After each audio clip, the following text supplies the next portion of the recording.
社恐的自我救赎，我一直以为社交恐惧患者最大的问题是自卑，后来发现并不是的。社交恐惧患者最大的问题不是自卑，而是敏感。我举个例子，有人要来我们家做客，我都说我不在家；有人约我吃饭，我都说我有事去不了。下班看见领导走了，我让领导先走，避免跟他坐一趟电梯。能微信解决的绝不打电话，能文字解决的绝不发语音。我每次在外面上大号的时候，我都等外面没动静了我才出来。要不是因为上班，我连家门都不想出。在街上碰到认识的人，低下头拿着手机装作打电话。其实每个人都一样的，我们都会遭遇到戏弄、嘲笑、挫折和逆境。但是他们体验这种逆境的疼痛程度与他人不同，他们就好像是没有皮肤一样，仅仅是微风吹过，就能让他们感觉到强烈的疼痛。而这种疼痛是自己给自己施加的。换句话说，其实他们在社交中遭遇到的惩罚不是别人给他的，而是自己给自己的。他会下意识主动的贬低自己，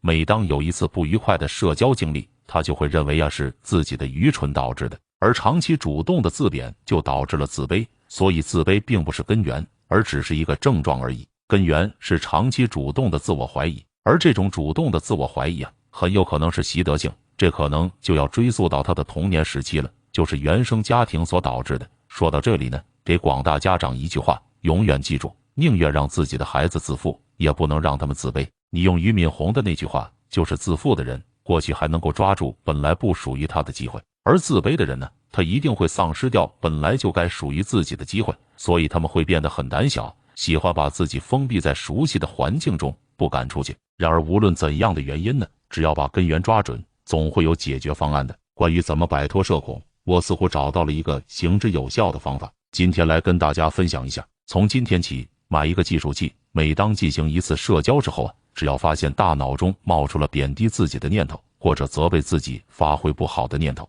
计数器就按一下，每天晚上查看计数器记录下来的数量，并且尝试减少这个数量，慢慢的你就能从这个恶性循环中走出去了。其实好几次粉丝私信我，要我谈一下社恐，而我却避而不谈。其实社交恐惧、社交焦虑，在我10几年的时候特别严重。关于这一系列的问题，每个人都有自己的故事，不同的经历，这应该是童年的心理创伤。我现在算是改过来了，相信你们也行，但不是躺平就能治愈，你要去勇敢面对，要直视这个问题。最好的办法可以找人聊聊，需要一个人能把你带出来，而我愿意倾听大家的心里话。如果连踏出第一步你都不愿意，老实跟你说，耶稣都救不了你，你好好品品吧。关注四哥，每天分享大实话。